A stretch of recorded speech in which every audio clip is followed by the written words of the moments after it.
All right, welcome back to the Alien RPG. In this video, we are going to look at the different aliens in the Alien RPG universe. I mean, the game's called Alien, right? There should be at least an alien in here. And you're like, well, of course there is. It's right on that picture that we see. But my friend, there are more aliens than just that. In fact, this video isn't going to cover a single xenomorph, neomorph, or any of the morphs. It is going to be about the other types of aliens you can come across. And then I'm hoping that there are even possibilities for you to create your own. But we'll find out. I don't know. But I know that there are other aliens, and we're going to look at them right now. The best tabletop RPG groups follow these core values to respect the campaign setting, the game, and the people at the table. Refer to the URL in the video's description to donate to the charity we support, the Wounded Warrior Project. Sunday on Rumble and YouTube, we provide tabletop RPG game, system, and setting overviews.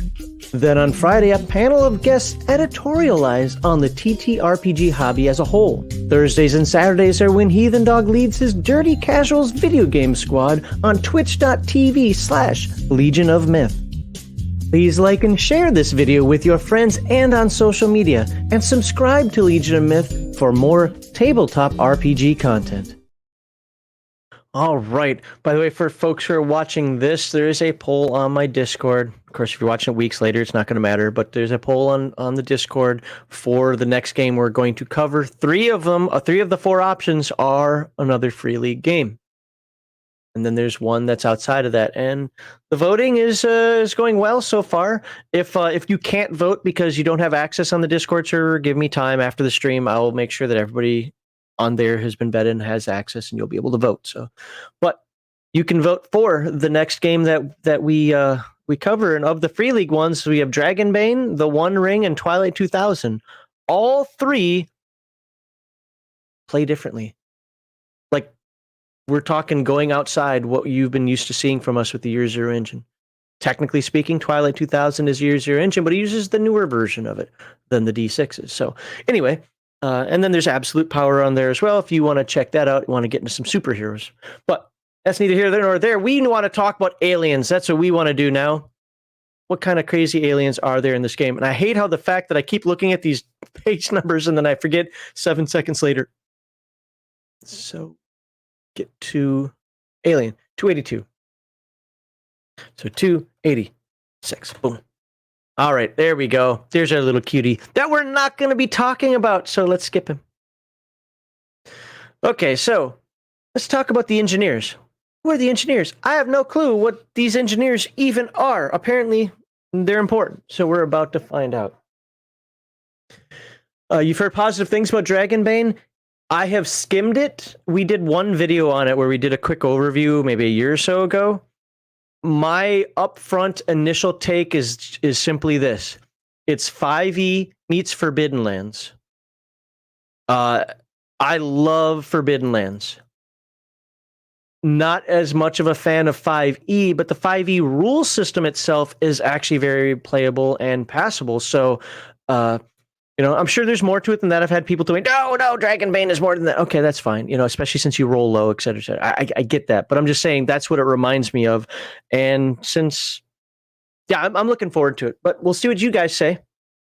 Again, we got multiple options on there: Absolute Power, Dragonbane, The One Ring, and Twilight 2000. Those are one of those I'll be covering next. But let's talk about the engineers right now. Let's engineer some things. What is this? I see a naughty word in here. Humans are arrogant sons bitches. Okay, yeah. We leaped into space thinking we'd make it on our own. Or make it our own. Sure, some of us believed, hoped even, that we'd find other life along the way, but we were absolutely certain we'd always be at the top of the food chain. Oh, human hubris. Gotta love that. Our gods were dead, and we were the new gods. Well, that all turned out to be far from true. Our gods may or may not be gone, but they definitely left us a few nasty surprises to humble us. Living things that not only go bump in the night, but also eat you from the inside out. Yum, yum, yum. There is life out here, and it wants us all dead. Here's a little sampling of what you can expect to find lurking in the dark. You know what? This segment's over. You don't need anything else. You already know it's all bad. Don't go out there. Why are you even out here, you weirdo? All right, fine. Let's read about these engineers. Wow, that's a lot of reading for the engineers. But they're important, apparently, so let's find out. The ruins of their massive necropoli and pyramidal structures are spread across the stars. The sophistication of their fossilized biotechnology mystifies explorers, while their megalithic stone statues and busts bear testament to their artistic and architectural superiority. But who are they? If the company has its way, you will never find out. Hieroglyphic tablets unearthed on Tanaka 5 call them Ossians. Ossians? I guess they'd be Ossians. The decoded derelict beacon on LV-426 made reference to Malakak, whatever they call themselves. To modern humans, they are known simply as the Engineers. Dr. Elizabeth Shaw. Wait a minute, that's a Doctor Who character. Isn't it? Isn't she Elizabeth Shaw? I think she was. I might be wrong. I might be wrong about that first name. But anyway, Dr. Elizabeth Shaw coined the term when she was Dr. Charles Holloway discovered... Okay.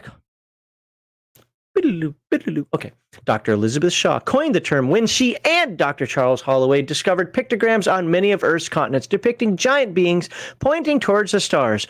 Believing the beings to have engineered humanity, she dubbed them accordingly. That star configuration turned out to be a map which led the Prometheus mission to the distant moon and the ruins of an engineer outpost. Whatever they found there was erased from the archives. The destination of the Prometheus was classified and all but forgotten. But stray transmissions picked up by a company's satellites confirmed the existence of the beings. Over the decades, covert corporate scientists have made attempts to classify them. Those with religious leanings have likened them to the Nephilim, fallen angels cast out of heaven for meddling. There we go. Meddling with, or in this case, creating humanity. As the first remains of their kind were discovered at the helms of their dead ships, some have labeled them Mundus Gubernavi, or Universal Pilot. Like the misnomer Internessivus Raptus, murderous thief. That is, I'm not Latin. Don't expect me to read that crap. Sometimes associated with Xenomorph XX121, the classification in and of itself is incorrect. There is no pilot genius to draw upon. Genus, not genius. Genus, as in scientific classification. There is no pilot genus to draw upon. The late Dr. Shaw's scientific notes that were recovered in a garbled signal sent after the loss of the Prometheus provide the most shocking revelation about these engineers. Their DNA is, dun dun dun, human. They predate us. They are us. And we come from them. The rediscovery of Shaw's notes has led to a more scientific name for these giants, Homogenitor, or creator of man. The little more that is known about them has been gleaned from several extrasolar archaeological digs discovered within the past 3 years as the frontiers advanced into the unknown. No living engineers are known to exist, and the few xenoanthropologists aware of them believe they died out thousands of years ago. Their passing is marked by their abandoned citadels, derelict ships, and their biogenic and evolutionary experiments. What is also clear from Dr. Shaw's transmissions is that even though they created humanity, at some point, millennia ago, they decided to undo the creation, attempting to wipe out the Earth and start again. Excuse me, I live here, don't do that. What is wrong with you? Ancient aliens, it's never aliens! All right, physical traits. What do these weirdos look like? Well, apparently they look like us, right? All right, the engineers were colossal beings, while some fossilized evidence places them as much as 4.5 meters tall. Okay, 4 times 3 is 12. So we're talking about 15 feet tall. That's crazy. Most agree that they average... Wait a minute. Did I do that math right? Yeah, okay. They average about 2.7 meters in height. Okay, so 3 times 3, so more about 9 to 10 meters tall, or feet tall, sorry.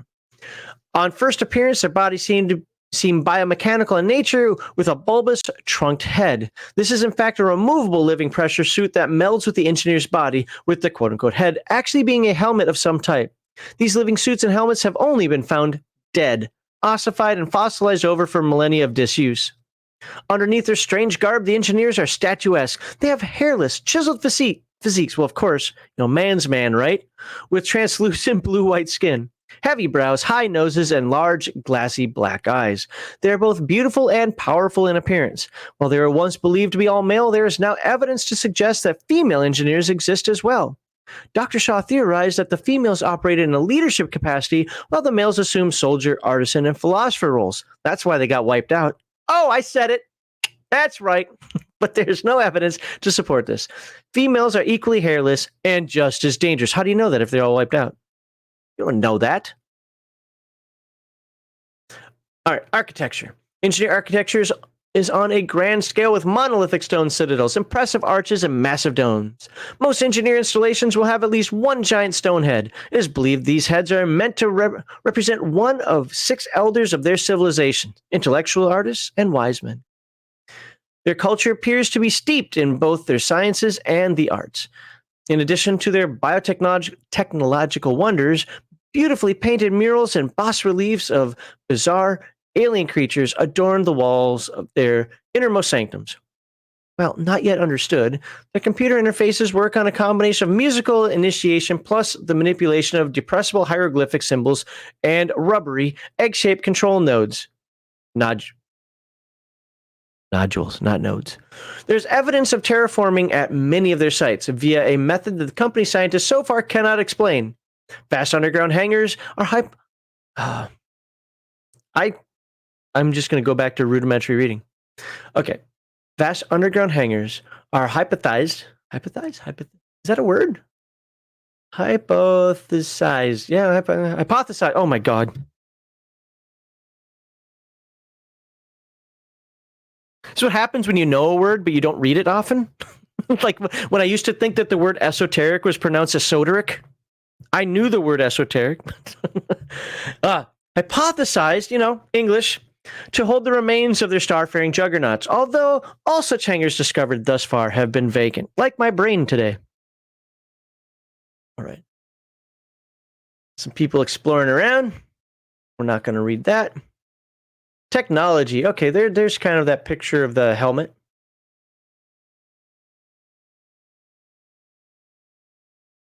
Engineer flute. Music is the crux of engineer society. It has been hypothesized. See, I can say it now. It has been hypothesized that they see melodies as colors, shapes, and words. As such, music is key to operating most of their technology. Do, do, do, do, do.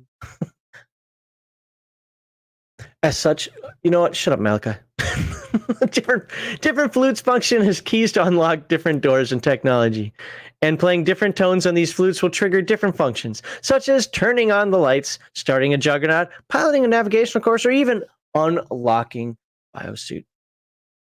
An android or human possessing a particular talent for music could conceivably learn to whistle the appropriate tones to activate and operate engineer technology, but it is an exceedingly difficult skill to master. Engineer biosuit. It has been theorized that these pressure suits increase the wearer's strength, help them to process toxin, and act as armor against ballistic weaponry. Helmeted, one of these suits will keep an engineer alive in the vacuum of space. Scientists believe an engineer could survive in a toxic environment for at least an hour. Sans helm. Holy crap. So engineers are theorized to be able to live in space for an hour without a helmet. That is crazy. As the biosuit will breathe for them. The biosuit also acts as an advanced medkit, repairing damage to the engineer's body and providing the wearer with limited sustenance. Engineer rebreather, usually used by engineers when placed in cryosleep, these bioengineered masks insert a tube down the wearer's throat and feed oxygen directly to his lungs. All right, anything else about these? Oh my God, there is a lot on these guys. Are we really going to read all this? It's up to you. Do you want me to read all of this about the engineers? Remember, by the way, it says xenomorphs next, but we're going to skip that. We're going to go to the aliens afterward. Don't worry, we're not going to read all of that. Do you guys want me to continue reading all this stuff about the engineers? Or should we just look it over like this right here and say, hey, they got sarcophagi, holography, orrery, juggernauts. I went German there for a moment. Deal with it. What was that? I don't even know what the hell that is. Dreadnoughts, Mother Juggernaut.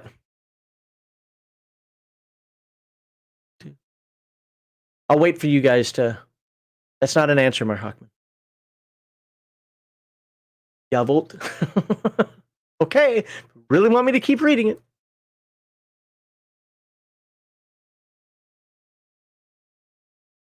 Everybody else fell asleep. All right. All right, sarcophagi resembling large translucent coffins. These engineered hypersleep tubes can keep someone alive in suspended animation for centuries, if not millennia. You know, I'm going to go to sleep for 1,000 years and come back. Hey, we could, again, keep with the Futurama references, we can be Fry. Good night. Call me in 1,000 years. An engineer rebreather must be worn while in the chamber.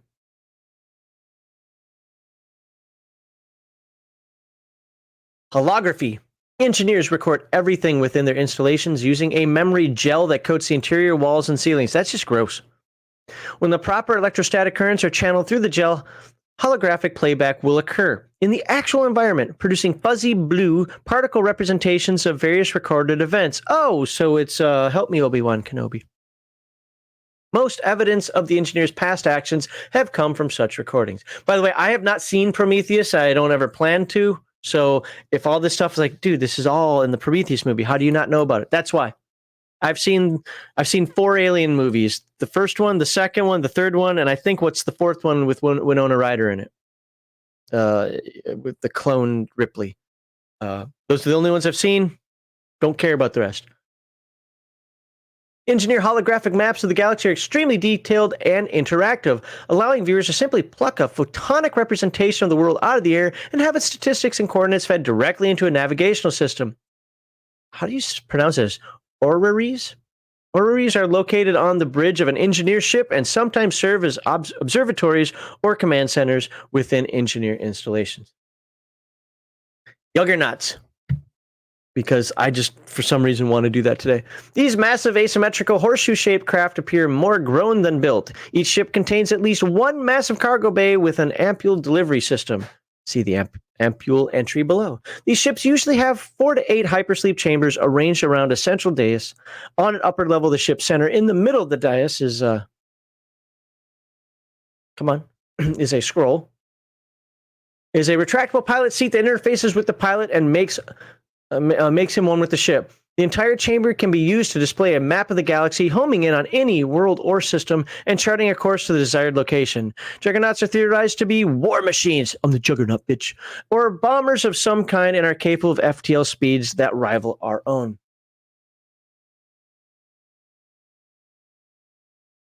Mother Juggernaut, why not? Colossal craft shaped like a scorpion's tail. Oh, that's pretty. Engineer motherships are defensive docking stations that hover over and protect major engineering installations in cities. Juggernauts and other engineering craft can dock with a mothership to replenish its energy and supplies. Dreadnoughts. Well, none have yet to be seen. Dreadnoughts are hypothetical engineer battleships. Then why are you talking about it? Partially translated hieroglyphics seem to indicate that these twisted, knot-shaped crafts are larger than juggernauts, but still follow the same design philosophy. Dreadnoughts are believed to be extremely weaponized and FTL capable. And this, steatite? Sure. Metallic storage containers roughly a half-meter tall. These urns each contain 4 glass conical containers, each of which in turn contains a strain of the engineer's greatest creation. The genetic accelerant called Agent, hermetically sealed, the urns are designed to release the black goo in response to pressure. Oh, black goo is never good. You know, goo is never good. Just stop with the goo and stop with the black goo especially. Just don't do it. Don't do it. Ugh. These are exceptionally dangerous and should be avoided. See, right there. Don't do it. Don't play with the goo, folks. And I'm not playing with you either. No. Okay. So, there you go. Those are the engineers. Now, we are going to skip the xenomorphs and go to page 316. Should be 320 here. And we're going to look at some other stuff. Imagine a corpse war over newly discovered... Oh, yeah, right? Oh, yeah. And if you really want to have fun, place it all like in the middle of all the factions so they can all get there. All right, now we're going to do this a little differently. We're going to look at stuff, but we're not going to dive into it like the engineers. The reason why I read through the engineer stuff is because the engineers are important. Now, these are just things that you can find in the game. So let's take a look at, we've got the swarm. They're insect omnivores. Great. I bet you they just fly into you and eat you alive, right? They just go, and you fall down as just a skeleton because they ate all the flesh off you. Trait, swarm and area, consume everything save for metals. Yeah, it sounds about right. Do they have stats? Speed 1 per zone, health 5 per zone. So these things can be multi-zone in size. Oh, hey, here we go. Swarm attack, sweet. Now, when you're running a free league game, and I do this a lot with Forbidden Lands, you can choose to roll or you can choose to pick an attack, right? Sometimes I honestly will choose to roll. In the adventure that I wrote for Forbidden Lands, it's a little one-shot that you can run at a convention, which I found out when I ran it recently has more typos in there than I really wish. But when I'm using the Minotaurs in there, I'll sometimes be like, I don't know what the attack the Minotaur is going to do. So let's roll. So let's do that with these bugs. We're going to roll a d6. And I got a 3. Suffocating swarm. The swarming creatures are everywhere. The air is thick with them. They're in the victim's eyes, ears, mouths, and it's almost impossible to breathe. Everyone inside the swarm area must make a stamina roll. Failure means the victim cannot act during the next round, and the swarm will perform a strip to the bone attack against the victim. Oh, that doesn't sound good at all. And it's as its next action. Well, let's look at what strip to the bone says down here.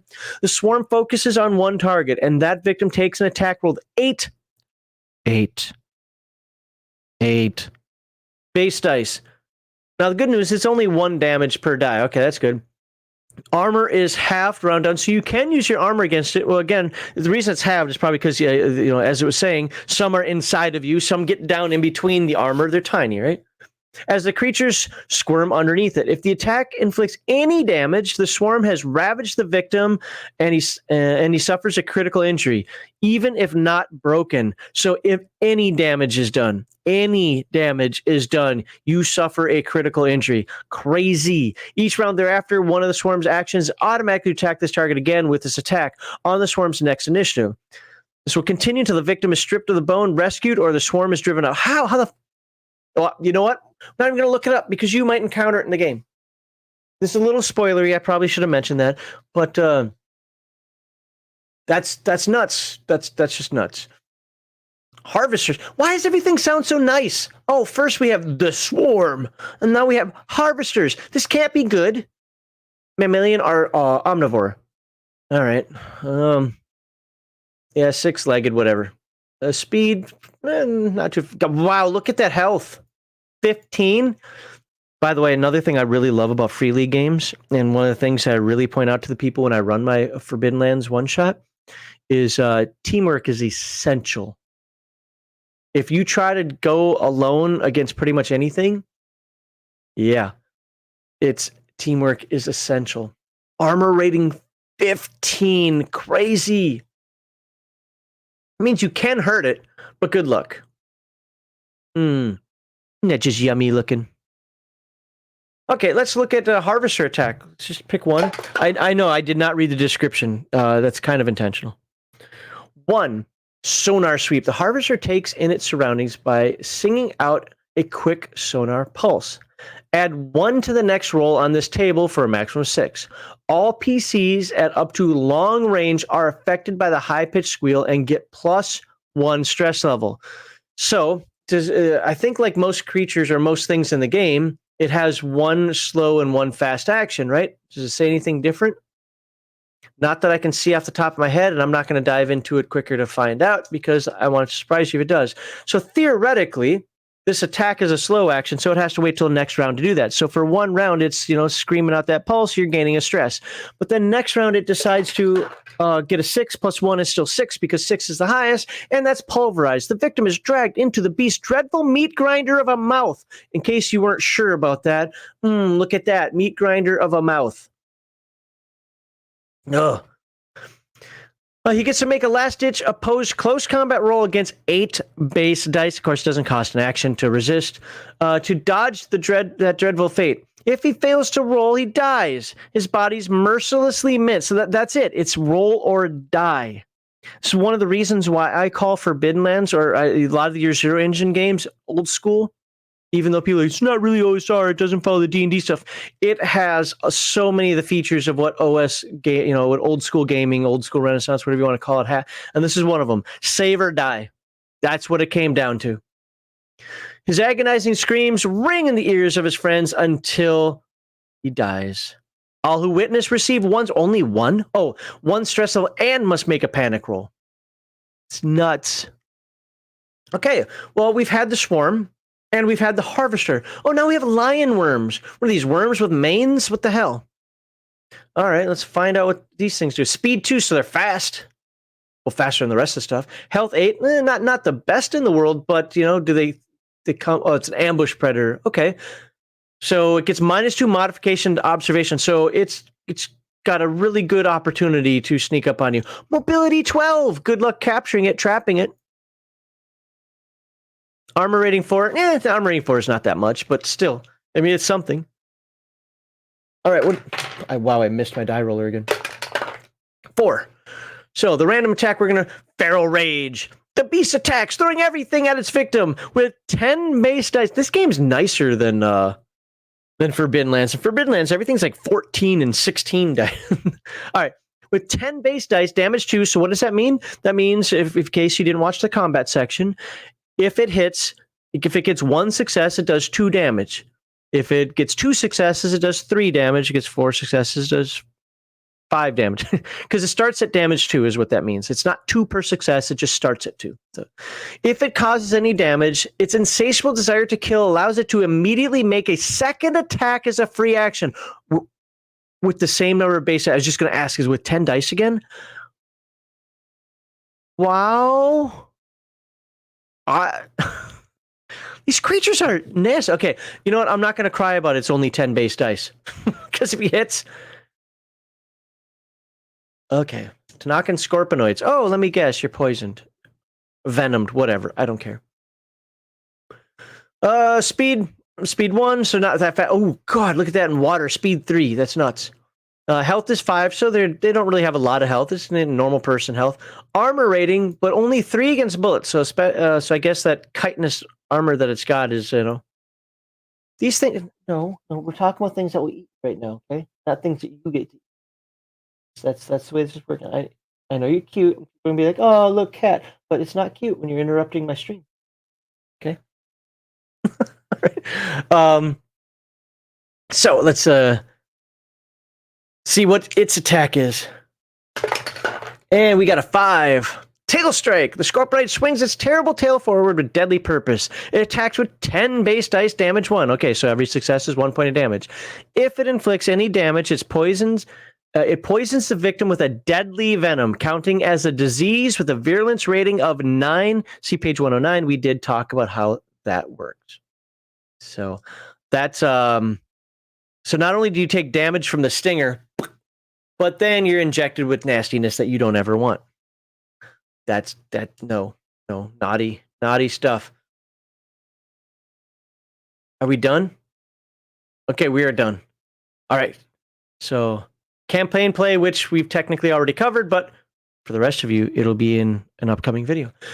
So there you go. Not a lot of creatures in here, but it gives you an idea of things to think about. I didn't want to get too spoilery with them, but I definitely wanted to show that there were other aliens out there and things to worry about on planets than what you might be used to. It's not just all xenomorphs, and you can make your own. And somebody over here wants some treats. All right, want a treat? Here, for the viewers out there. Here you go. Good girl. And now I'm going to throw one so you get off the table. Whoop. Goodbye. There we go. There are aliens, different types of aliens out there, and you can make your own. And I would put money on the fact that both the Colonial Marines book and the Building Better Worlds book is going to have more aliens. And then you've got the adventures that are out there where people came up with their own. And of course, there's Heart of Darkness and Destroyer of Worlds.